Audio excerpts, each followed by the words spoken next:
Director of Hokie Wellness, and I am joined by my wonderful colleague, Julie Carlson.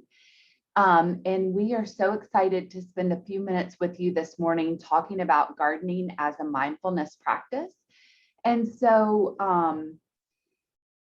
in my journey through mindfulness, contemplative practices, yoga, I guess in my life, I've always thought of my garden and growing things as a very kind of joyful, calming, rewarding space, but I never necessarily connected those two together. But I think about all the spaces that I create for myself that I spend a lot of time in, and they generally have plants in them. And I think it is because of the calming nature of plants, the grounding nature. And so we're going to talk a little bit more about that today. And just thinking about mindfulness as that space to create present moment awareness without judgment. So yeah, I think that's kind of how we're going to start. And Julie's driving the slide deck. So just a brief overview of what we're going to talk about today. So we're going to do a practice, a guided imagery practice that's actually a gardening healing meditation. We're going to talk about the connection between gardening and mindfulness, the benefits of tending a garden, and things to think about as you're considering potentially a garden for yourself, some tips for new gardeners, and then of course we'll have our sources listed as well. Go ahead and start the video. If you can't hear, just give me a holler if you can't hear the sound for any reason, but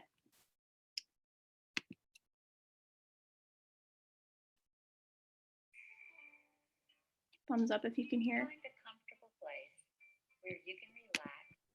It's working, it's just very low. Got it. Okay.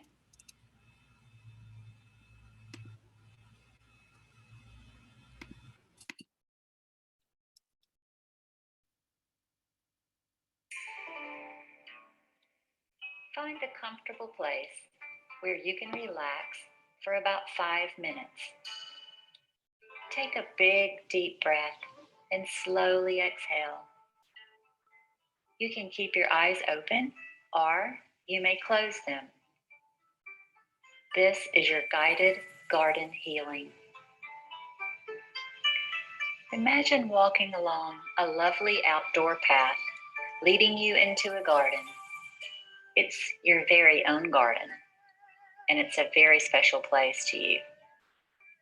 Imagine the path leading to the garden. It may be made of stones, gravel, or simply earth. Envision all of the natural surroundings leading up to your secret garden. Imagine yourself tending to your garden.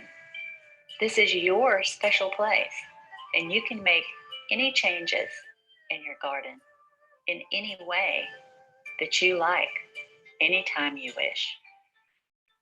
Perhaps there are weeds that you need to pull, or there may be overgrowth that you need to cut back.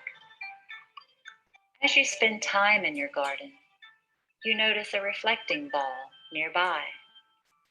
It is shimmering among the flowers with a warm glow. As you begin to approach the reflecting ball, you realize that it is emanating a beautiful white light. You sense that what you thought was a reflection ball is in fact a beautiful ball of healing energy. You pick up the energy ball and you sit down on a bench in your garden. As you hold it in your hands, the glow begins to expand, encompassing you and everything in your garden. You begin to feel very warm and very relaxed as the energy enters your aura and your physical body, filling your being with beautiful healing. You also notice that the energy ball has cleared your garden of any unwanted weeds or overgrowth. The flowers and plants are beaming with health. Where there were weeds, now there is room for new seedlings to flourish. You can see them growing before your very eyes. Take a moment to bask in the healing. Breathe in the healing, filling your lungs, and release any dis-ease with your exhalations. Just as your garden was cleared of unwanted weeds and unhealthy overgrowth, your physical body is cleared of all damaged cells and tissues, making room for brand new cells and healthy tissues. Your muscles, bones, and organs are beaming with health. Bring your attention to your mind and allow the healing ball to flood your consciousness, clearing all unproductive thought patterns and slowing chaotic thoughts. Your mind is now calm and happy. Now take a deep breath and place the energy ball down on the soft grass next to you. Take a moment to say goodbye to this place that is yours alone. Then imagine yourself leaving and walking down the same lovely path. As you move away from your garden, notice how you feel right now, and know that you can return to your garden anytime you need healing. Slowly bring your consciousness back into the room and feel your body supported by the floor or the chair. And when you are ready, open your eyes.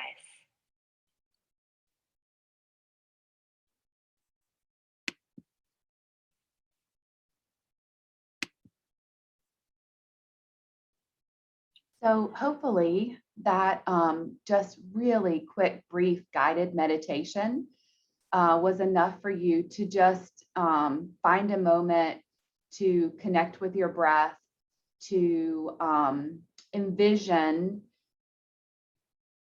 the peace and healing that came with the guided meditation. And what I really appreciate about an imagery meditation is just the ability to kind of trick your mind into being somewhere that you're not. And so know that there are all kinds of meditations just like this available online. In as little as 5 minutes, you can just kind of take a break, take a moment to check in, regroup, and connect with yourself.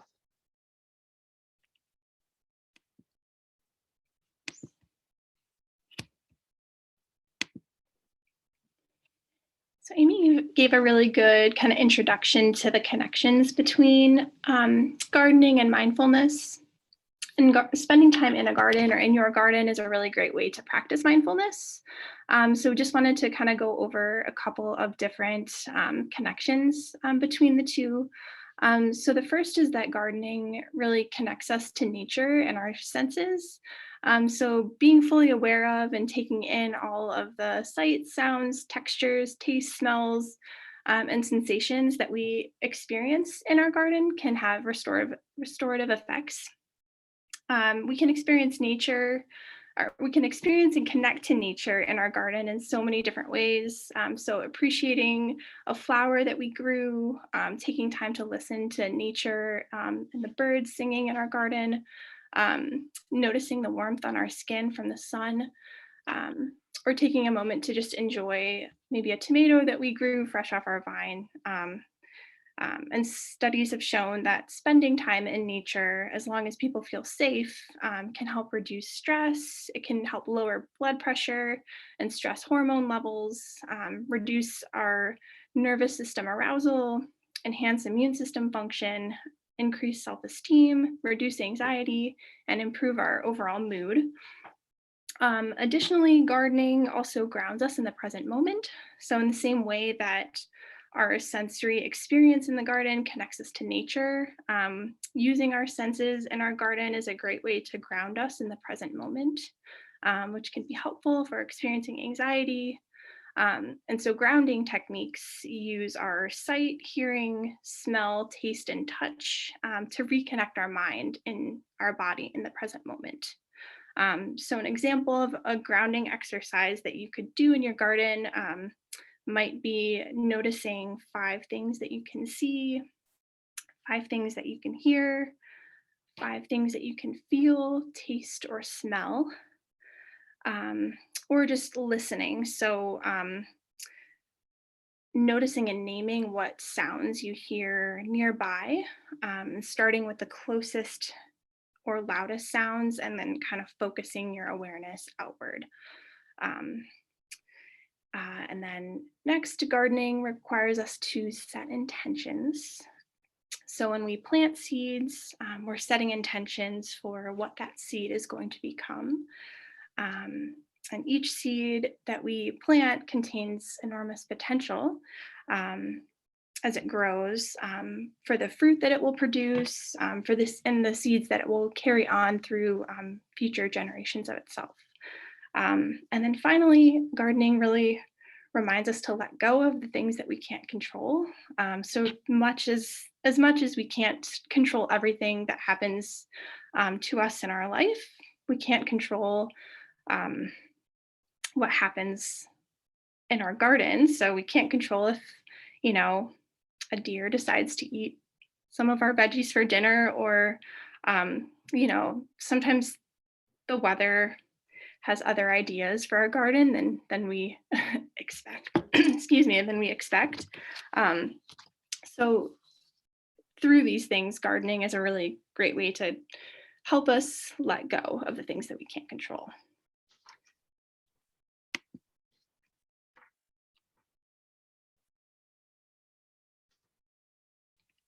Okay, so now we're going to talk about the benefits of tending a garden. So fresh air, just being out in the fresh air does wonderful things for our soul. I know that for myself personally, when we're approaching spring and summer, just kind of being outside is a wonderful perspective shift for myself. The same with sunlight. So we all know that there are obvious risks from getting too much unprotected exposure, but there are so many benefits from being out in the sun. Now, the most important thing is to always make sure that you use sunscreen before you head outside. But exposure to sunlight allows our skin to metabolize vitamin D, and vitamin D is the only major vitamin that's produced in this way. Vitamin D is essential for numerous body functions, and sunlight has been shown to lower blood pressure, improve bone strength, and brain functioning. So one of the awesome things, and I think maybe this is why I love to be out in the fresh air and the sun, is that sunlight also provokes the brain to produce serotonin. And sunlight sometimes can be considered as effective a treatment as an antidepressant for seasonal affective disorder. So seasonal affective disorder is one of those challenges that some people experience in the winter months, especially when it's kind of dark and gray and we just don't have that exposure to sunlight. Soil. So this is so interesting. Soil has microbes in it, and some are bad, but most are either benign or not harmful at all. And particularly in childhood, when you're exposed to these microbes in the soil, it helps produce a robust immune system, often like resistance to asthma, resistance to allergies. So that is really interesting as well. And there's one soil microbe, which is called Microbacterium vaccae. it can act as an antidepressant as well. So I think that is so interesting that the soil and the sunlight both really help with positive feelings and happy feelings, and just can really make us feel better altogether. Physical activity. So gardening, depending on what you are doing, can really serve as a means for a brief period of physical activity, particularly if you're doing any moderate to vigorous, landscaping, digging, those types of things. So something to think about: lifting, squatting, pushing, pulling, things. Those are all things that you do in the garden, often without even realizing it. And we're growing things. We're growing fresh food in our garden. So it nothing maintains your immune system any better than fresh fruits and vegetables. And those are the most nutritious right after harvest. So if you think about what you're growing, consuming that quickly after harvest, that's when the vitamins and nutrients are going to be most impactful. And then, of course, we've talked about this mindful practice of gardening. There's stress reduction that comes from being in your garden. So just thinking about those things and how they benefit our overall health, as you're thinking about the potential to maybe start a small garden for yourself. So we put together a couple of considerations just if you're thinking about starting a garden, some things that are important to consider. And we'll go through each of these in a little bit more depth, but sunlight, very important, having a plan, knowing what kind of soil that you're growing in, and then just making sure to water your plants in the best ways. So sunlight, obviously very important when thinking about your garden. So different plants have different levels of need for sunlight. So some plants can grow in shade, others need, up to 8 hours of sun per day. So just kind of knowing what sun needs your plants have can be very helpful. And the amount of sunlight in your garden might change throughout the season. So in the springtime, maybe not all of the leaves have grown on trees yet, so there's more sunlight available in a certain area. And then as the season progresses, an area might be shadier than we originally thought. So just kind of knowing how the sun progresses throughout the season is helpful. And some ways to do this. So this picture here, it's a sun chart. So at the beginning of the day when the sun comes up, well, I should say first, you can label different quadrants in your garden. And then as the sun progresses throughout the day, like every hour, going outside and just making a note of how much sun your garden has at that time can be very helpful. And then doing this throughout the season.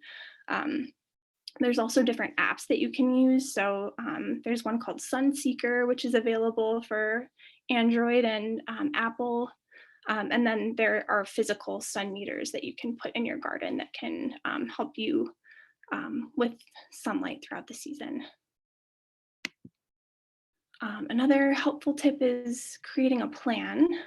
So knowing kind of where you're going to grow, if you have in-ground area in your yard, if you'll use raised beds, or maybe grow in containers on your patio. And yeah, just thinking about kind of where you're going to grow depending on sunlight needs, and then what you will grow. So different plants and veggies have different space needs. So in this picture here, there's different websites you can use to help plan your garden. You can kind of put in the amount of space that you have, and then it'll help you plan out spacing for your veggies. So, pumpkins and watermelons, as you see here, you can plant less of them because they spread out more. So you'd want to make sure that you considered space. And then there's other things that can grow closer together. So like lettuce or beans or things can require less spacing in between. And then soil, very important. So soil is the foundation for the success of a garden. So you would want to make sure that your soil has the right amount of nutrients for your plants, because plants that don't get enough nutrients are more susceptible to pests and diseases and things of that nature. So if you're growing in ground, you can get your soil tested through the Virginia Soil Test Lab. So the URL is here. And I know that's the cooperative extension. So many of you probably already know about that. But and then if you are using containers or raised beds, just using high quality potting soil that has a lot of nutrients in them. And then watering, just making sure that you focus on watering the root zone. So rather than watering the leaves, you'd want to water the soil around the roots so that the roots can absorb the water. Making sure to water only when it's needed. So just kind of,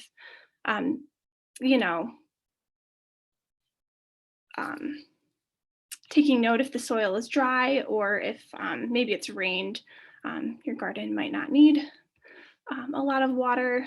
I think a lot of times people tend to overwater their garden.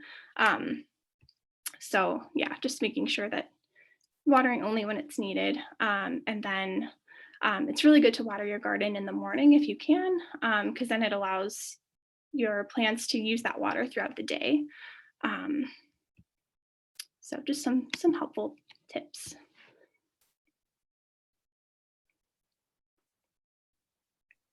Okay, so if you've decided that maybe you would like to become a gardener, these are just some potential tips to think about as you get started. So start small and learn as you grow. So gardening is a learning experience. Each time you plant something, you're learning something new. So start by growing easy crops like potatoes, garlic, peas, beans, lettuce. You will get an abundance of harvests from each of these, and they're pretty simple and easy to manage, as well as control of pests and disease. So with planting anything, as Julie mentioned, there are pests and there are also disease. And so these crops are easier starting because you have to worry less about pests and disease. But speaking of pests, this is an experience to learn about pests as well. And so some of the way that you can do that is you can keep an eye on insect activity and determine your tolerance level for some damage. So Julie mentioned earlier, like the deer needed dinner too. So how much of that are you okay with? So this is part of the learning experience. So after all, sometimes a few leaves chewed on doesn't mean the end of the world. So you can learn your tolerance level. Know when to plant in your area. So thinking about where you live and knowing kind of the weather conditions and when to plant things. So right now in my garden, I have greens planted. So things like Swiss chard, spinach, kale. I have cabbage planted. I have broccoli and cauliflower, and I have lettuce. So those are all cooler weather hardy crops that can be planted a little bit earlier. In Blacksburg, in this particular area, we always kind of go by the date of May 15th as the last frost date. And so after that date is when you can put in plants that are a little bit less weather hardy. So thinking about squash, zucchini, tomatoes, those types of things. So it's really important to know what what those dates are for your particular area so that you don't get your plants that are susceptible to frost in too early.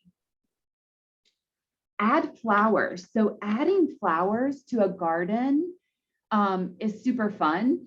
And that can also help with pest control. So do some research on what flowers help draw pests to them, and that will keep them kind of out of some of the pests out of some of the other plants. And then, flowers are just fun. Then you can pick them and make some beautiful arrangements with them, and they add color. And I think the biggest thing is to have fun. So set your intention, know what that is, realize all the wonderful benefits that come from just being outside, with being in dirt, with growing things, and then just really allow yourself to enjoy it and to have a good time. And also know that, studies show that people who spend time cultivating plants have less stress. And I think that is so interesting, that it's such a soothing way to provide positive ways to channel stress. And you get to nurture something that you're going to be able to watch grow.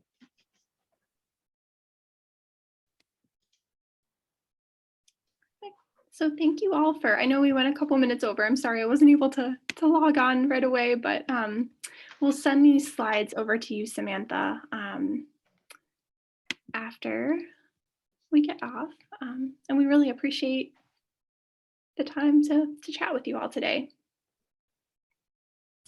Thank you so much, Julie and Amy. I am definitely a gardening novice, and I love the fact that there could be so many benefits, even if they don't survive or they don't fruit, and I can try to practice my own resiliency. Does anybody have any questions or comments before we wrap up? Feel free to add in the chat or to unmute.